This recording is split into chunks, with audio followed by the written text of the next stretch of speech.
everybody, Sue Wilson. I've got a little bit different of a Christmas card for you this time. Not everybody likes traditional, so I thought I would take this opportunity to do one that was a little bit different and show off the new opal polishes. So I will share with you what we'll be using in the video today. From the mini expressions, we have the It's the Most Wonderful Time of the Year. And for our focal element, we'll be using Imogen, which is a lovely triple layering die. And the background is another triple layering die, and this is Paula. Okay, so I'll set these aside. I'm going to bring in the 3 opal polish we'll be using. This is lavender blue, this is pink thistle, and this one is called blue parakeet. Now, what's kind of important to know about these, first off, they are just like regular gilding polishes in almost every respect. However, there's one really big difference about them. They still have a lovely shine and shimmer to them. So I'm just going to show you what they look like on card. So I've got a little bit of the green parakeet, and you can see it's just a lovely sort of a citrusy color, right? This is your pink thistle. So you've got just a beautiful soft color there, and this is your blue lavender. Okay, so you can see they look absolutely stunning. You've got the really lovely shine. They dry very, very quickly. However, on dark card, this blue parakeet turns blue. The pink thistle turns kind of a pink color. And the lavender blue gives you more of a bluey sort of a tone, but these are the same colors going across, so you can see how different they look on black card. So the other thing I wanted to show you is that you can make a lovely background with the colors on black card, and it can even change off of that. So if you want to, say, build these colors up, and this is what I've done on my background, is I've just gone through and just swiped the color here, there, and yon, and just gone through with the colors and just sort of made a kind of a, what do you call it? I want to say almost psychedelic background, for lack of a better word. But if you build up these colors, they will stay true once you've got enough down. So you can build them up on the black color. So if you think, oh, I'm not really sure I like those colors, you aren't really stuck with them either. So you can go back over. They dry very quickly. I would say 20-30 seconds if you don't get it too terribly thick, and then it's dry. So you can go back and just build up all these lovely, luscious tones. And there's some really pretty sort of pastel colors here. So we're just going to build it up, go back in, add a bit more over the top, okay? And you can bring back your green parakeet, add a little bit more into spots if you want flashes of that color. So anyway, you can see I've got one I've done earlier, so I won't spend too much more time on it. But let's put all the lids in here first. They all have their own applicator lid, so you can pop those into place. They are water-based, so what you want to do every time you use them is just give them a couple of spritz of water before you seal them up and put them away. So think of them like little humans. We need water, they need water. They'll dehydrate if not having added water to them. Okay, so let me just tidy up my fingers a little bit there. So I'll bring one in I've done earlier, and I've cut it to the size. So you can see you've got that really lovely flash of opal color from that. Just beautiful. And you get the tinges of the other colors coming through too. So I'll set this to the side, but we're going to bring in the Paula die, and I want to do some cutting. So I'm going to cut that with the top die. Now this one's got more of the cutout area to it, and I just see there's a couple little spots that I didn't get poked out of there. Apologize. Okay, you want to make sure your dies are all nice and clean. I'm going to put this into place and use a little bit of tape just to make sure it stays nice and straight.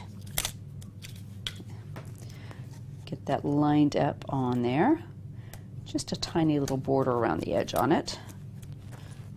Okay. There we go. It should have cut through. Let's double check.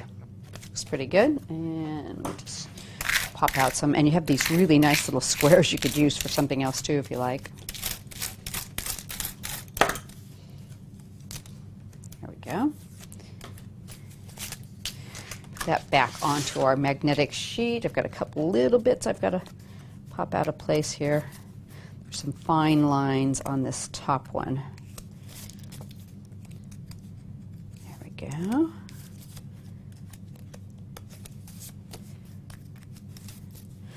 But you can see that cuts into that opal background so pretty.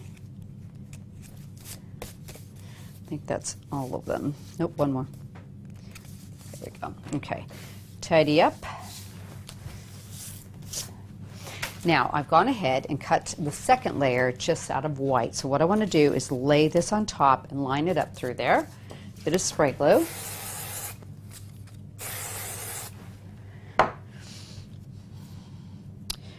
I'm just going to lean over and just line up all those squares over all those diamonds. So you've got a really cool pattern coming up. There we go. Isn't that nice? I really like this one. And then we're just going to put a solid white backing on it. So a little more glue on the back.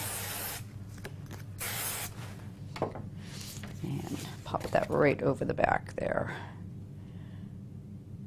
There we go. Okay. So you've got a white on white coming through with that really pretty opal background. So I'll go ahead and put that into place on my backing. And because I've got so much color on that, I decided just to use the white on white as the backing for the card. A piece of something in there. There we go. Put that into place. Okay, come back to that in a second. So I've gone ahead and cut the top layer of the Imogen die. And there's little holes there. Ooh, one, get that last little guy out of there.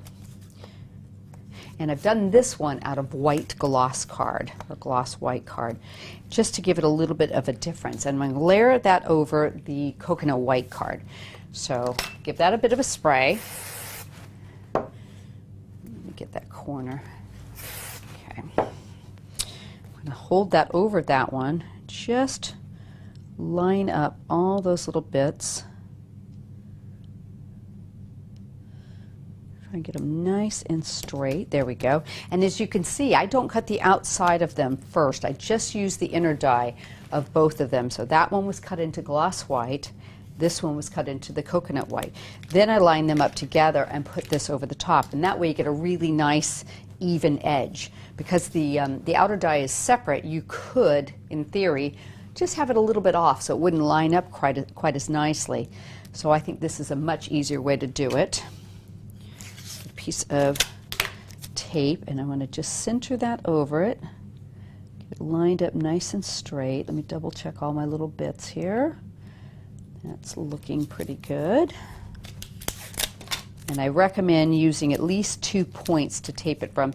The other thing is, if you're like me and you've used a little spray glue, you don't want to pop that down on your cutting mat until you've taken off that back of it, just where it overlapped a little bit. Okay, that looks nice. Put that into place. Run that through.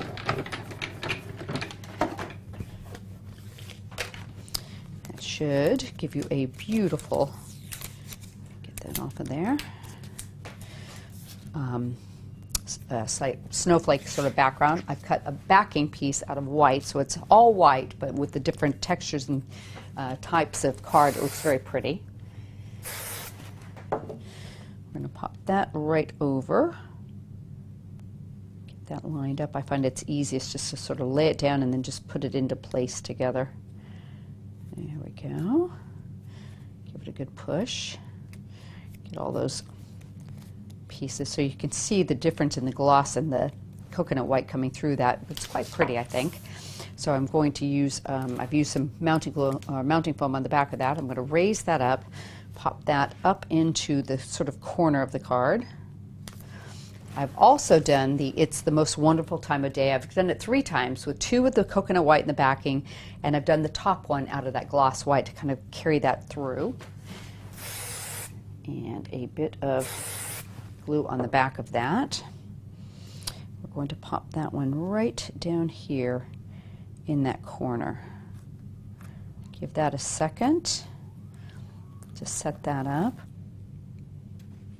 And that should do the trick.